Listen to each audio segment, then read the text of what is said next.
let's go ahead and get started because it's two after the hour. And I think we had I don't know, 75 people or so registered, so people kind of trickle in as we go. But welcome everyone to our webinar on the state of angel investing. I'm Alycia with Seraf, and this is our lovely guest, Andrew Kazlow, friend of mine. I think we could say we're friends at this point. Don't say no. Okay. Wonderful. And so just to do our quick introduction here to Seraf. So this is run through the Seraf Compass, which is our educational hub for all things early stage investing. We're kind of expanding out into more general private market investing from very early stage investing at this point, just in that we have a very large body of knowledge on early stage angel investments, and we're not exhausted it, but there's a lot in there. So we're kind of expanding out into private market type education. We most people signed up to the webinars are already subscribed to our newsletter that goes out, or our blog rather, that goes out every week on Thursdays, and that's a different educational article every week on private market investing. And then we also run these webinars every month.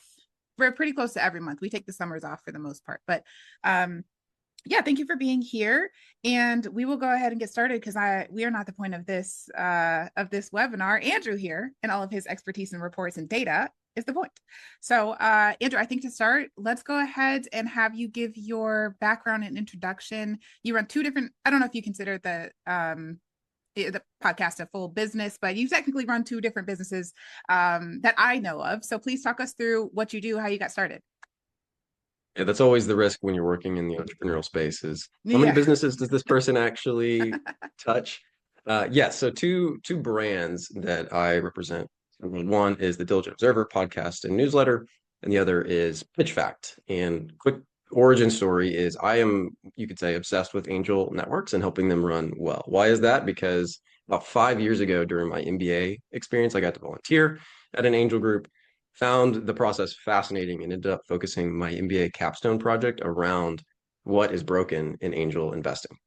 Short answer is a lot. There's quite a few opportunities for improvement, but the core and what has been most interesting to me over the last 3.5 years now that I've been working full-time in the space is the process of running angel networks well. And so our core business, PitchFact, does this for investor communities as a service. We provide fractional embedded operations teams to help handle admin, logistics, operations, things that tend to distract retired, semi-retired executive talent to allow them to focus on community building, relationships, things like that really grow each of these investor groups. As part of that work, we realized after spending way too much time in PitchBook and Crunchbase and other platforms is that angel network ecosystems in particular really struggle to amplify the work that they do. There was no one space for angel network investment activity to be easily accessed. The ACA, in particular, Angel Capital Association, does some work in this space, but we felt there was a gap in the market. And so about 18 months ago, we started through the Diligent Observer newsletter highlighting angel network investment activity. So every week, we highlight 3 deals that an angel group has done. At this point, we're over 180 deals total tracked through that platform, and we've done now a quarterly report to pull that data together. I also run a podcast alongside that is really focused on drawing out insights and perspective from experienced angels and VCs to help us as individual investors make smarter investment decisions. And so, Alycia, as one of my former guests, wonderful to see you again. We, over the course of the 60 plus episodes we've done, have spoken primarily with angel network leaders. So about 40, 45 of those have been in the angel network leadership space, about a dozen VCs, and then another dozen or so community kind of ecosystem players. For example, just last week, we put out an episode with Harda's Peter Walker, which was really fun. If you haven't seen that, check it out. I think you'll enjoy it. He's a fire hose as much in person as he is on LinkedIn. So that's a little bit of what we do. It's also on Thursdays, a weekly newsletter and podcast that drops on Tuesdays. So I have a really unique kind of line into the angel investment world, and thrilled to be here today to be able to share a little bit about what I've learned over the last few years. Yeah, thank you so much. And just for a little bit of housekeeping, we'll send out all the links to your podcast and your website and everything after with this recording that'll go up on YouTube, but that'll be like a week-ish or a week and a half after today. So for everybody that knows that you're going to get a follow-up with all of this stuff in it. So just no need to take notes. So let's start out and talk about this quarterly report that you compile, because that is a lot of work, one, gathering data. And I'm curious how you, as like a first question, how you go about gathering the data. And is it just angel networks that you work with, or are they like self-reporting? So what's the process here? And give us maybe the background. And also, just at the same time, I'm curious about I think it's worth mentioning the ACA here, in that you went to the ACA conference. I went not this year, but the year before. And I'm curious if you got any insights there that are worth sharing as it relates to the report as well.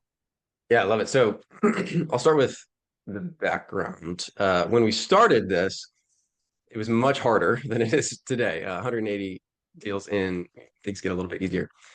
When we started, the way that we were finding these deals was largely literally like going to Angel Network's websites, checking their LinkedIn pages, seeing who was announcing this stuff publicly.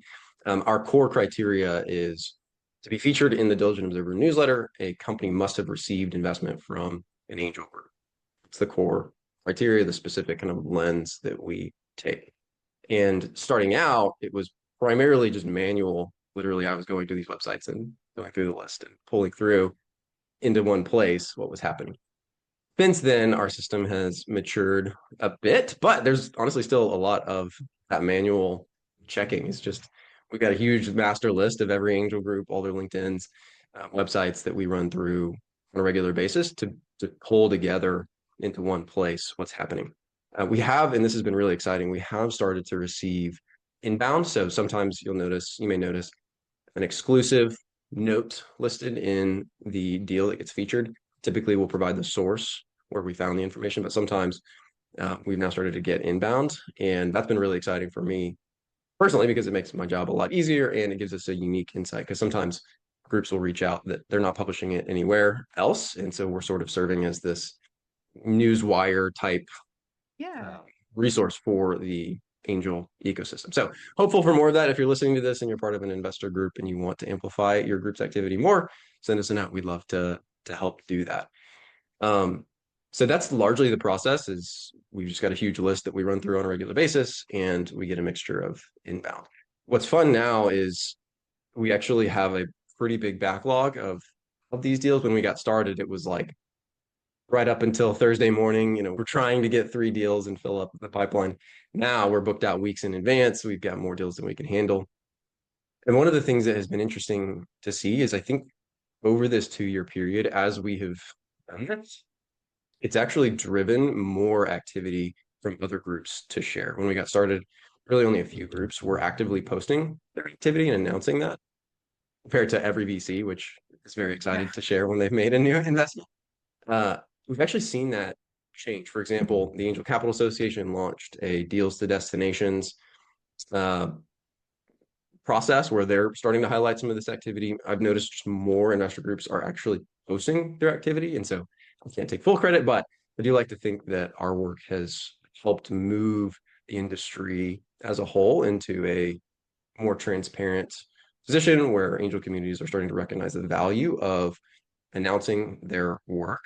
And we've seen that in practice where companies will get noticed through these announcements. Like it actually serves the founders really well, particularly when the round is still open, because for example, there was a deal at the Angel Capital Association. I got to meet the founder in person, and she actually received an investment as a result. Like she was able to trace it directly through the announcement in the newsletter that we made. Somebody else from another group found out about it, reached out to her, and then ultimately invested. And then we've also seen the inverse where an investor in a deal found out that an angel group was participating, reached out to that group, and then joined as a member. And so the amplification that we've been able to do has just been really sweet to see how it's brought value to the whole ecosystem. And that's just the one that I know of, like 2 simple examples.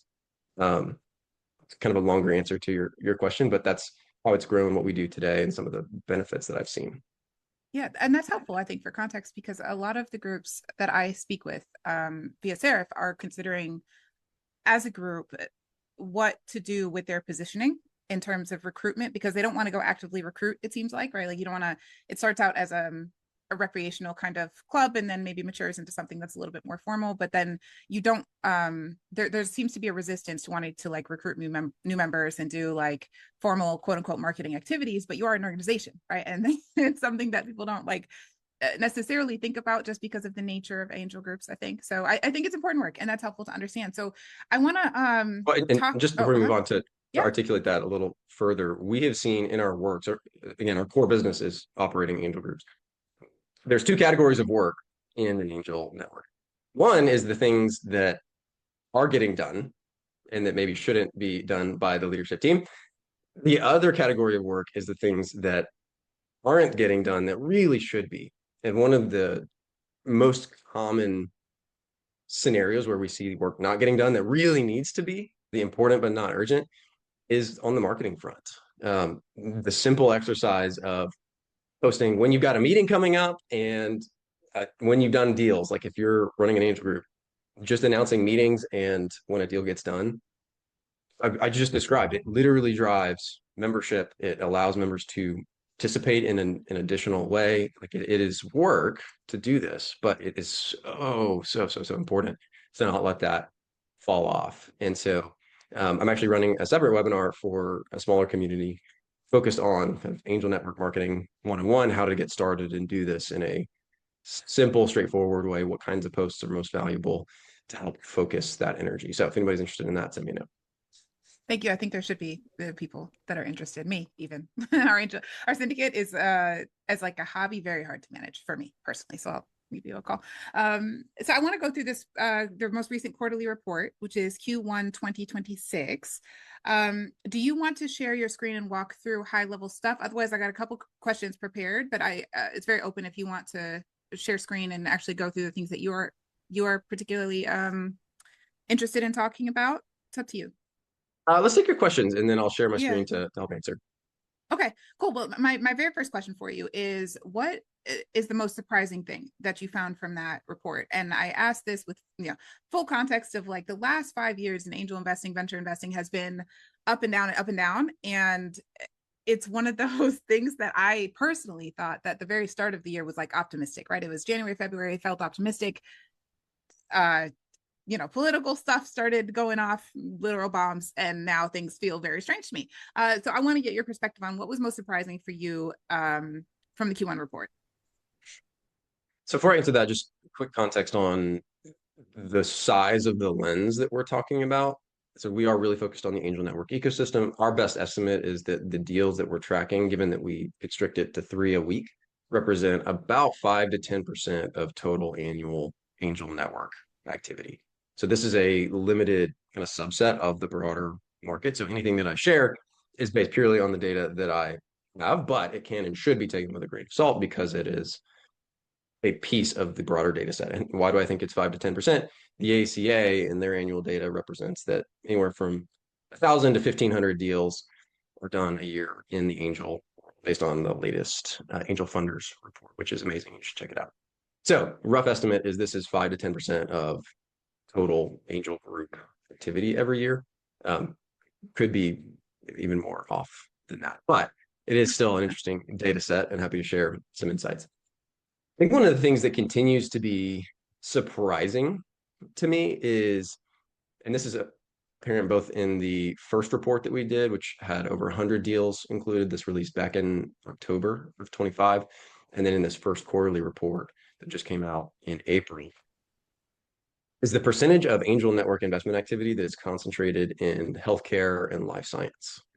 Healthcare and life science is a very polarizing investment category. You tend to see folks that either love it and are all about life science and it's what they do, or they're like, no, I don't touch that. I don't understand it. I won't do it. I only do. And so what's been interesting to see is in the data, the groups that are sharing things that we're pulling in, 35, I think it's 34% of our first report mix was in the healthcare space. And then in this latest, that increased to about 43% of the overall deals were in the healthcare space. So we see tremendous interest from the angel network ecosystem in supporting healthcare and life sciences. And that just continues to surprise me because of how many people I talk to on the ground that are like, no, I don't do life sciences. It doesn't make sense. It's a long-term bet. I probably going to go to zero. But if it goes to a much bigger number than zero, then it can work out really well. So that's one. Another thing that stands out to me is the increase in syndication that we see. So between the first report and the second report, we saw an increase from in terms of the deals that had participation from multiple investor groups that were publicly announced. About 13% of the deals in our Q1 report had investment from multiple groups. So we tracked 60 deals and had 77 total investments. And the reason we have more investments than deals is because some of these deals received investment from multiple groups, which we count as a different number.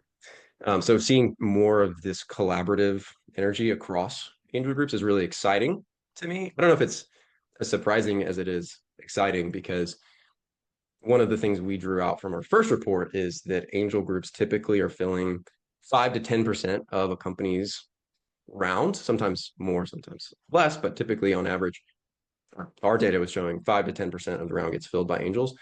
So it's really important that angels become an advocate for the company once they've committed to participate. So it's exciting to me to see that receiving investment from one group in more cases now than in the previous report means that they get investment from multiple groups and a bigger portion of the round filled, which means they're back to building faster. So that was surprising and exciting. Can I pause you on that one real Yeah. quick? In that so I was surprised about that stat that angels only make up that small percentage of the average round now, because how I think how people tend to look at it is that you do, if you're starting a company, right, what founders are told is you do a friends and family round, and then you move to an angel round, and then you move to your first quote unquote price round, whatever. But I think that that's a significant change that all the VC funds are starting to come way down market. And so you have a number of funds that say, well, I look at them, this is my perspective, and they say that they do pre-seed and seed, right? And their pre-seed stuff is really not, pre-seed is not what it used to be, in my opinion. Pre-seed is now expected to have significant traction, significant, like it probably post revenue at that point. And I don't even see a space anymore for like most pre-revenue type, unless you're in healthcare, right? Life sciences. Everything else kind of seems like you should have revenue by the time you start even tapping for angel investors. Do you share that perspective? I would articulate that a little further and say that angel investors can come in at any point because it's a one-on-one relationship. Angel networks are typically not coming in pre-seed. They will generally come in at the seed stage. Most angel groups, right, wrong, or indifferent, are typically looking post-revenue. That's one of their functional criteria. Not all, but many prefer that. And this isn't in our data set, but the Angel Capital Association's 2024 Angel Funder Report, I believe it was like 3 to 5% of the total of 1,200 deals that they looked at were actually labeled as pre-seed, which, by the way, just as an aside, pre-seed, seed, Series A, all these numbers are made up, and the definitions are going to be different in a year than they are today. In fact, Peter Walker at the Angel Capital Association Summit showed a great slide that was like pre-seed deal, $25 million valuation, seed deal, $1 billion valuation. It's like, okay, this is ridiculous. So those are all made up. But the point is that angel groups functionally, in my experience, come in slightly later than individual angels because they are curating deals that are likely of interest for the broader community, not just for an individual. An individual can do whatever they want and will often come in pre-revenue if they believe in the founder. So angel groups are different from angel investors. And typically, in my experience on the ground, most seed rounds-ish have angels prefer to be the last money in general, because these groups are limited in terms of the depth of diligence they can provide, the level of support that's available. They're often volunteer organizations. And so it's really helpful when a VC will lead the round, set terms, do the deep diligence, and then the angel community can fill that last 20% of the round. Now, some angel groups function more like VCs with really significant diligence processes and structures. For example, we just had Queen City Angels on the show a couple of weeks ago, and Scott Jacobs, the team over there, have a really thoughtful process they've engineered over like 30 years, and they'll write $500,000, $1 million checks as a community that kind of looks like a VC, and they've actually just rebranded from QCA Angels to QCA Ventures to kind of support that transition. So there is a spectrum even within angel groups of how that actually plays out. Am I answering your question? I feel like there was a couple other parts to it. No, that was really helpful. And it also answered the question in the Q&A. And just for everybody's knowledge, we'll do Q&A at the end of this. I'll leave probably 20 minutes for Q&A because I imagine there will be a number of them. But that answers that question for me, like was where they kind of fit in the stack. And it seems like angel groups are functioning. I think that's healthy. Like that's a healthy relationship that they come in at the end, and the ones that are very active. Shout out QCA, Seraf customers. That they're an angel fund at this point. Like they have multiple funds. It's a really interesting structure that they have implemented there, but they're really formalizing in a way that a lot of the angel groups, true angel networks may not be, and then are limited on certain things. So that's helpful. Thank you. No, so I'll let you continue. Anything else? Sorry, I interrupted you. That was surprising from the report that you think is important to call out. Yeah, one of the things that continues to surprise me, not as much about the report, but just in general, is how few angel announcements actually include significant detail about the investment. What I mean by that is every VC, okay, not going to use absolute. Most of the time, when a VC is announcing their participation, they'll announce the name, how much they're putting in. It's a big deal because this gives them press, it helps amplify all that. Angel groups tend to be very light on detail, and we actually saw a decrease in the amount of and the percentage of deals in this report that disclosed raised details. Um, Almost none of them included the investment amount. I think we had one out of 60 deals included the dollar amount that was invested. And then I think 40%, it was like 43% of the 60 deals we looked at actually announced even the size of the round, which is down about 10% from our first report of 100 deals, where about 55% announced the raise amount. And so even though we're announcing activity, it's generally very detail light. And my guess is that part of the reason for that is that the dollar amounts are small. And so it is less exciting to announce a $50,000 investment than it is to announce a $500,000 investment. But it continues to be interesting to me just what details do get shared. So there's a few other things, but those are some of the main things that stood out. I guess one more was I would say I was surprised by the concentration that we saw in this report in the Northeast, particularly Massachusetts. A lot of that was driven by sidecar angels, which shout out to Alden, Zeka, and the team over there. They've done a great job leaning into that, really helping boost their portfolios. Just awareness in the ecosystem by engaging us. And so we've, like I mentioned at the beginning, started to prioritize the groups that engage with us and submit directly versus us pulling them in. So I think that drove a lot of the concentration that we saw, but it was still interesting to see how much of the activity is concentrated in the East more widely and then in the Northeast specifically.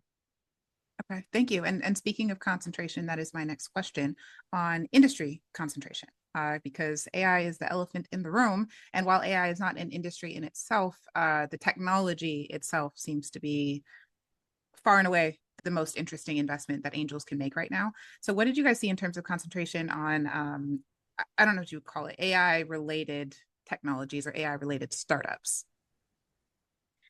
Yeah, AI, in my opinion, is no longer a category. It is a component. What I mean by that is that we saw an increase in the way that we tracked this was basically in the announcements that we looked at, how many of them mentioned AI integration or AI driven language around what the company does and how they do what they do. And we saw an increase of about 8% from our first report to about 72% total of the deals that we looked at actually highlighted AI related stuff in their descriptions. And so my point there is that AI integration into the product, the workflows, the thing is not really optional anymore. It's just kind of built into everything.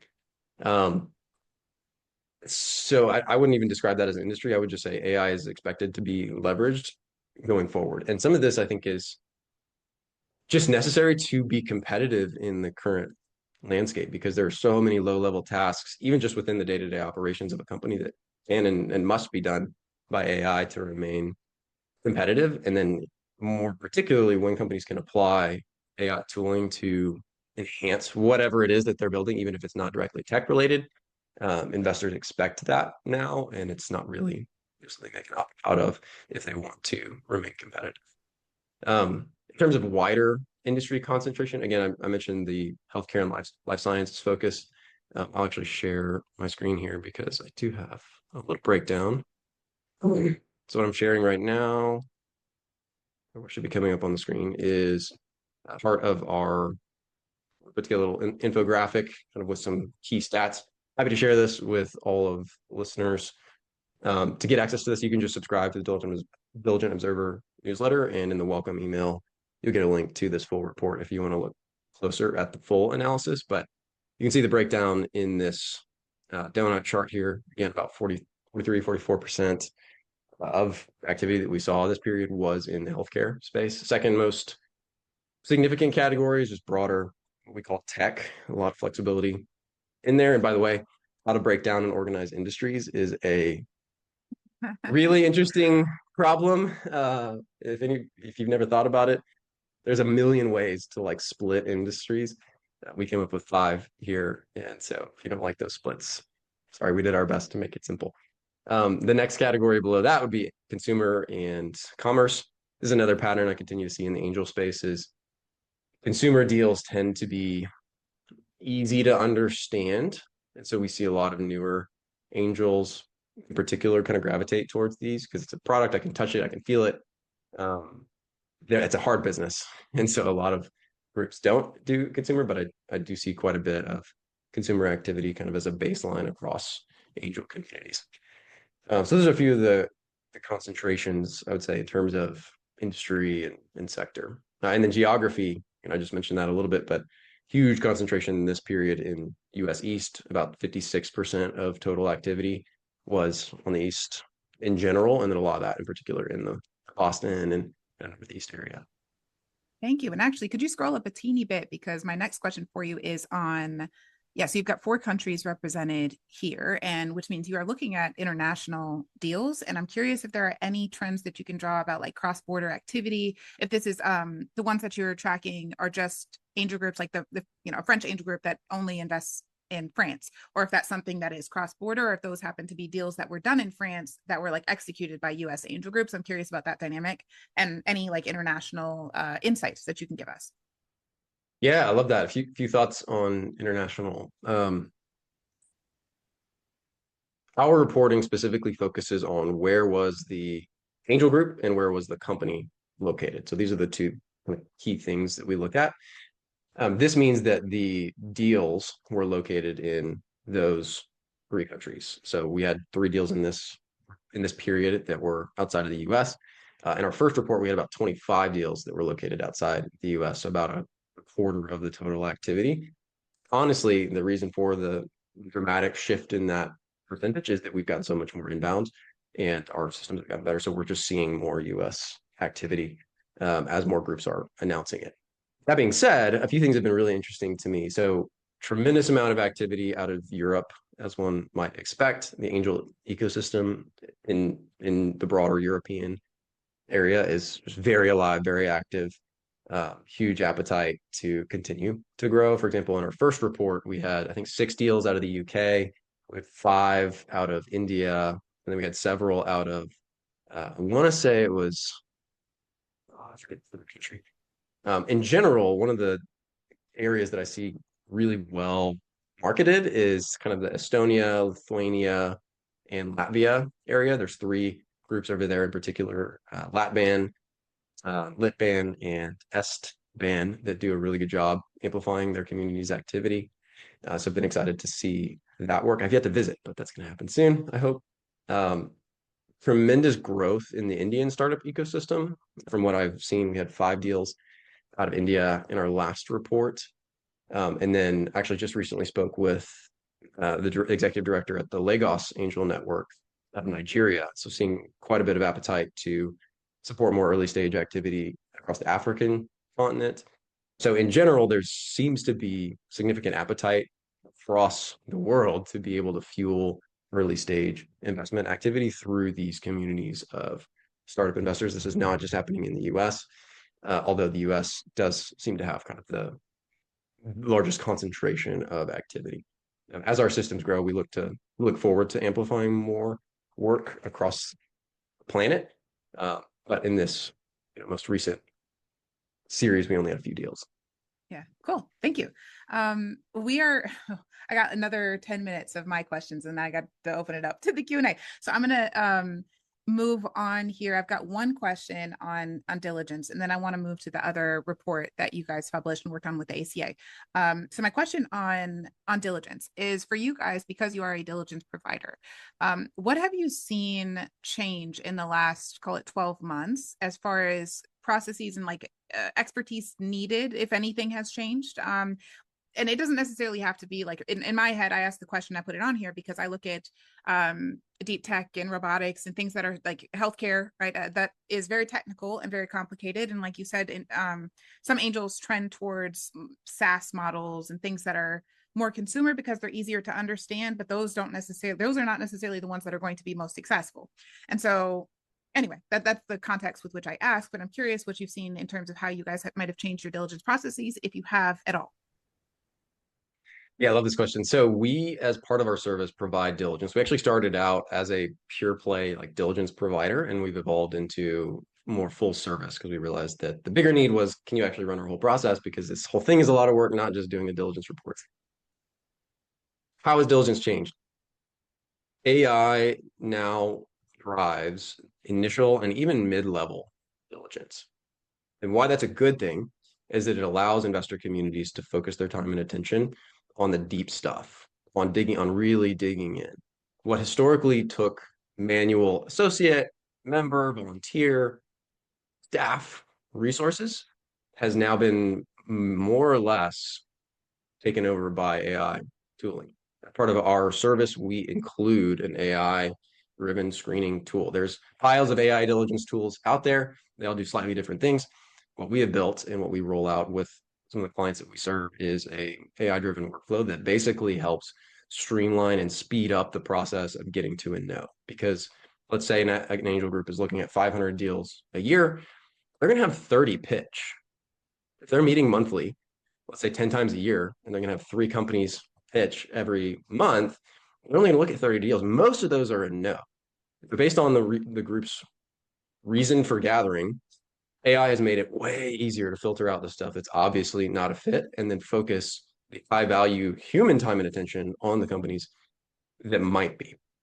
And so we have seen diligence, in my definition, change to be much more, say, AI enabled, particularly in the early and mid-level diligence stages, meaning pre-pitch and then even during the pitch. It's no longer a manual, generated hit that gets printed out and handed to angels. We put that all into an AI tool that makes it really easy for angels to enter into those deeper questions and conversations. And so this has accelerated the broader community's capacity to make decisions faster, to honor founders' time. It does introduce some risk that a human is not looking at the thing now, but I think the trade-off of having more systematic and consistent decision making, particularly at the early stages, is well worth it to allow focus on the deals that might be fit. So those are some of the main ways that we've seen diligence change. A lot of groups are still struggling to make this transition, but this is one of the key focus areas that we've invested tremendous time and attention into. Yeah, and are you just anecdotally seeing anything from founders saying like, "Hey, please don't drop my deck into Chat GPT," or is that not something that comes up? That comes up for newer founders. In my Mm. experience, the best founders understand that what they are providing is more or less non-confidential, and they won't put things in there that they're not comfortable getting shared around. And I think most investor groups, in my experience, are getting smart about this, putting AI policies in their kind of upfront application flows. And so, like, we actually talked with a founder just a couple of weeks ago. He was like, I know that they're using AI to like ask me questions, and I'm using AI to answer those questions.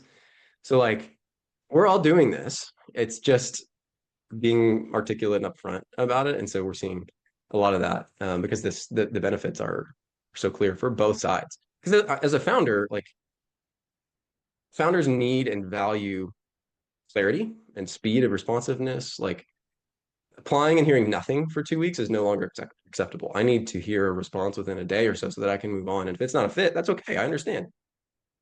But I need to take you off my list so that I can focus my time and resources elsewhere instead of following up for weeks and weeks and weeks, which has historically been a huge pain for angel groups who are understaffed, under-resourced, and really struggle to be responsive.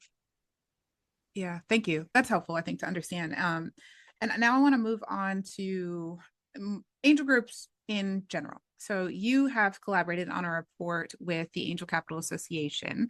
Let me find the title: Angel Investor Network Member Satisfaction Benchmark. Which is a fairly long name. And so I want to talk about this a little bit because this is obviously this report itself is not the function of what you guys do necessarily, but I think you guys as an organization are helping improve angel member satisfaction quite a bit, because you're freeing up people who, executives at angel groups to do things that are more about the community and less about logistics and operations, right? And so first question, can you talk us through why did you run this report in the first place? That's, I guess, an initial question. And what are like the high level insights from the report that you got? Yeah, so bottom line, what we've learned is that angel networks provide value to their members primarily through community and social experience, and secondarily through deal quality and access. So that's the bottom line takeaway, what we learned. Why did we do this?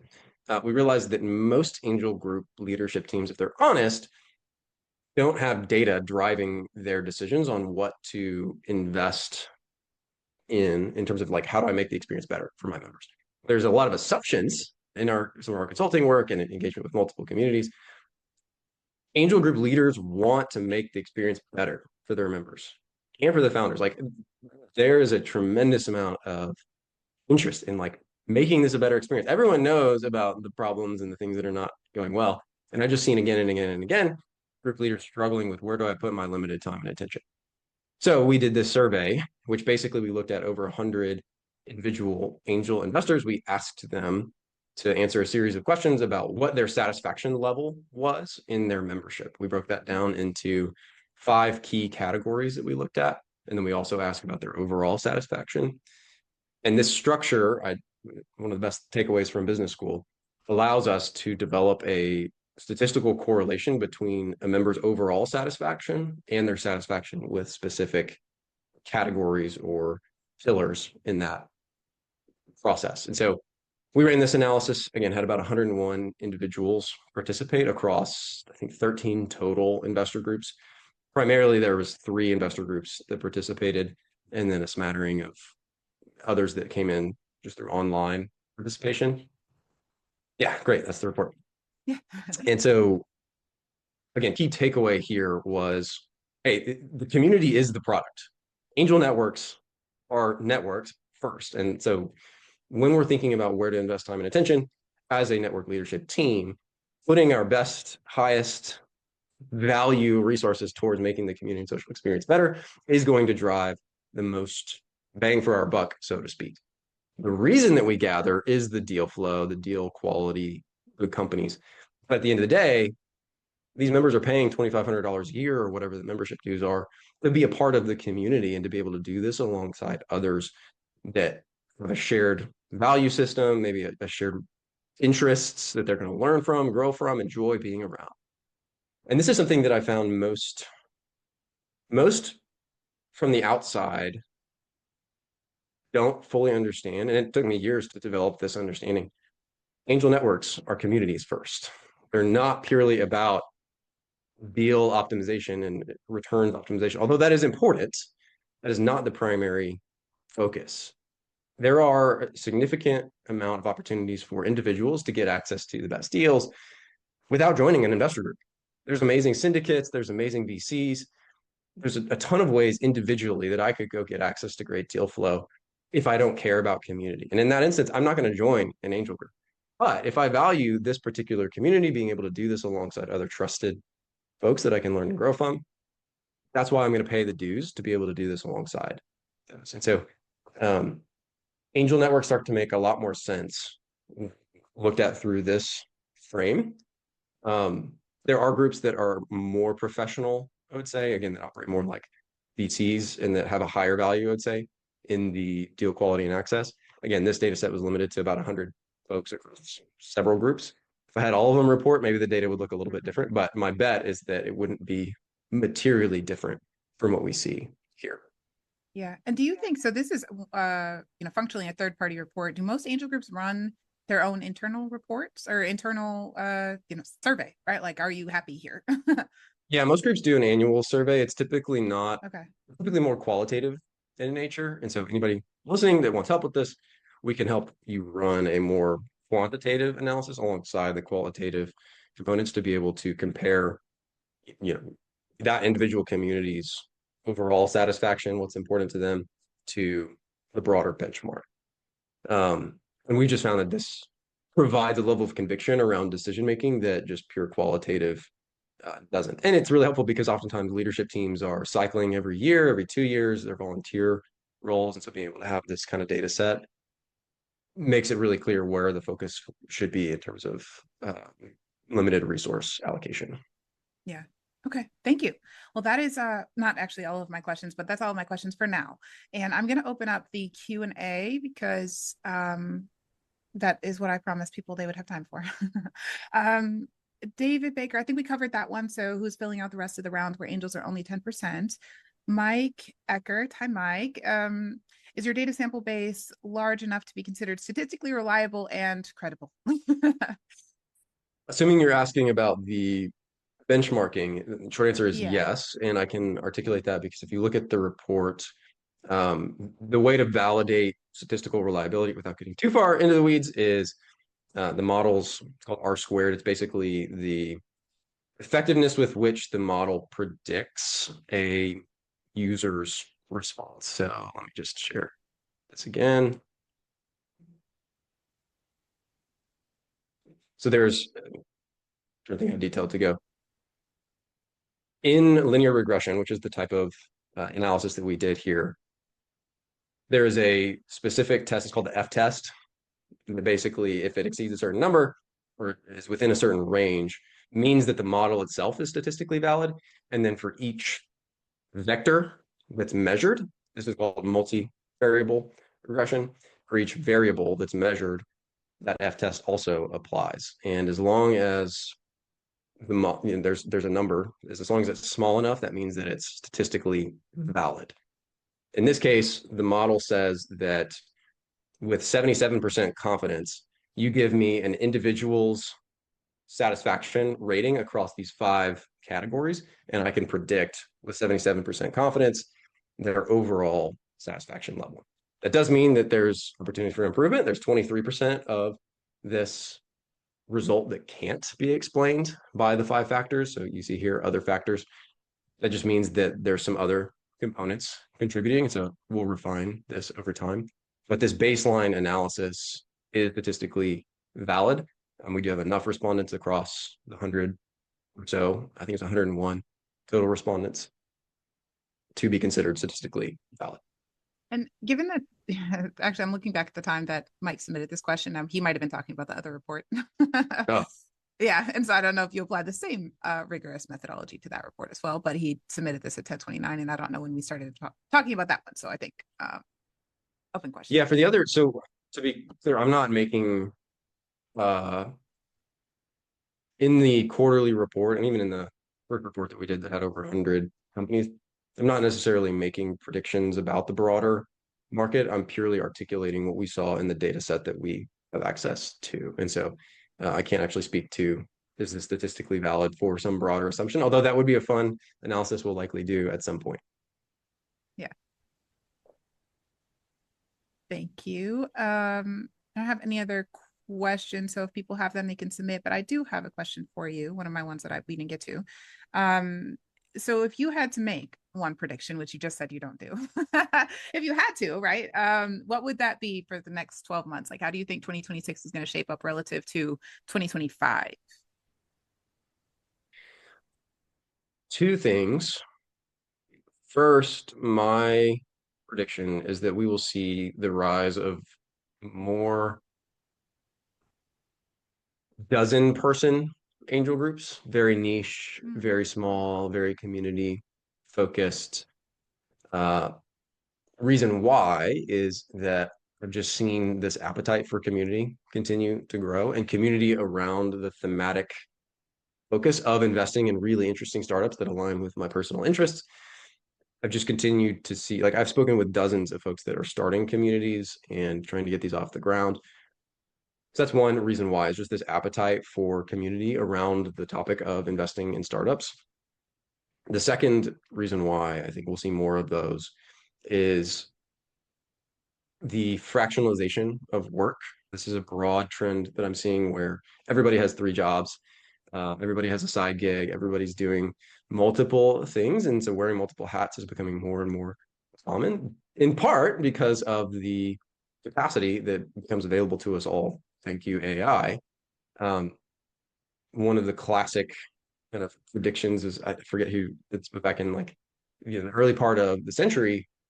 The predictions were, oh, we're going to reduce the work week. People are going to have so much more free time. But what we saw instead is that people just do more in the same amount of time that they have. And so I think we now will have the expanded capacity to both lead, found, organize, run these communities, as well as participate and engage in a meaningful way in a fractionalized basis. So all that said, broad trend is I think there's going to be more small communities that get formed around a particular thesis or vision or affiliation. Another trend that I expect is a continuation of this openness around syndication and multi-network participation. Um, Piles of syndication platforms, deal collaboration systems. We're working on this. Like the appetite for being more open, so to speak, particularly in the angel space, continues to excite me. And I think we'll see more of that. So as I predict, to make a specific prediction, I think the percentage of deals that have participation from multiple investor groups the second half of the year will exceed, or at least match, what we saw in the first quarter because of this continued openness paired with the increase in announcement activity. Like we can actually make that connection versus just it's happening behind the scenes, which is what it has largely been in previous years. Yeah, that I'll double tap on that second one. I'm seeing that at Seraf. So Seraf, we a lot of our angel group customers have asked us for like a back end sort of only Seraf customer only type of deal flow platform. And I'm like, that's not really what Seraf is for. We're like we're for tracking your portfolio. But there seems to be an appetite there as well, just for your like anecdotal knowledge. I think you're certainly right on that one. Yep, yep. Yeah, it's just, and it's a lot of it is at the angel stage, there's just a particular appetite collaboration. Angels know, and angel groups in general realize that we're not going to fill the round. And so it really does serve the founder well to help and to bridge the gap for them. Because walking somebody into another group and saying, hey, this is an interesting company. We've been committed to invest. Here's why you should take a look. It's very different than cold outreach. And so part of what excites me about what we're doing is that we're helping this happen more organically. Just that example I referenced earlier, by announcing a deal, somebody else goes, oh, I respect that investor group. If they invested, it must be worth taking a closer look. And that just helps a founder get their deal closed faster. Yeah. I've got another question here from Todd. Can you provide commentary and guidance on the use of AI in deal screening and due diligence? Gig'em, which I assume is a school thing, Gig 'em, like hook 'em. gig 'em Like, ags. oh, no, I don't know what that means, but I'll Yeah, let you so guys Texas have your A&M. insight. I'm a proud Oh, okay. two-time Texas Aggie. I live in the motherland. My wife and I are here in College Station. I've been for about 5 years, and so Aggies. Okay. Sorry, I know hook 'em from UT. That's only because my business partner went to UT. Close enough. Close enough. Not the same, but close. Commentary and guidance on the use of AI in screening and diligence. Broad question there. I'll do my best. Broad, where to start?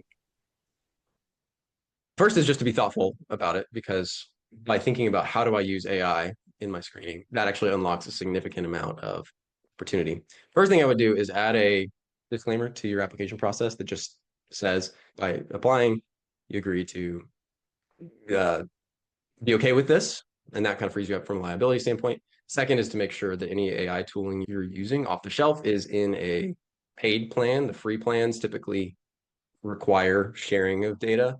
Paid plans typically don't. So for example, Anthropic Claude, if you're on a paid plan or a team enterprise plan, they typically won't, or at least they represent that they won't use that data for training their models. So that's a key way just to serve founders well and make sure as a baseline, any volunteers, associates, team members that are working in the process are using an enterprise grade AI tool set. So that's like two basic things that I would start with that you could apply today. There are piles of AI tools out there. Happy to chat more in detail about anybody's specific process if you would like about how to do this, but the first step would just be to be thoughtful about it. We, as part of our processes, really focus on defining the thesis first, defining what makes a good fit, and then feeding that into whatever AI tooling you're building is really, really helpful. So actually, before you start building, make sure that there is a clear articulation of what is a good fit for our group and what is not a good fit, because without that, AI is just not going to be able to be super helpful. So articulating that as a starting point would be kind of the first thing to do. And then from there, building in workflows that connect whatever existing application and screening processes are into more AI-driven workflows to remove those initial human-driven steps. For example, we've fully replaced meeting packets with an AI-generated document that's way easier to digest. It's got a chat functionality. You can talk to it. Specific questions are already prepared that really positions members to enter in well and removes hours of human time and attention to prep those packets.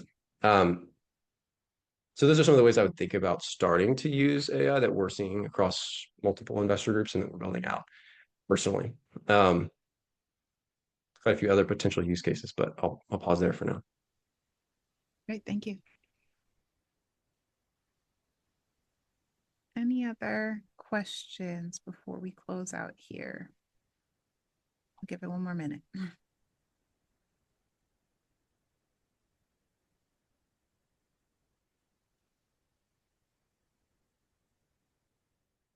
One other thing I can talk about briefly, because it's part of my soapbox, is that just continuing to articulate that because community is what drives the highest value, that is actually the part of the typical angel group that group leadership can and should focus their time and attention on the most, because it is at the core of what makes the group distinct. One of the things that I have recently been espousing is Jeffrey Moore, who is a classic management author. He wrote Crossing the Chasm, Into the Tornado, a few other books, has this concept of context versus core. And the basic structure here is that core things in business are what the market will reward you for. So getting better at what makes your organization special drives enterprise value, and that is going to increase value for shareholders. What does not is context. These are things that need to be done in order to run a functional organization, but that don't necessarily get rewarded for being excellent.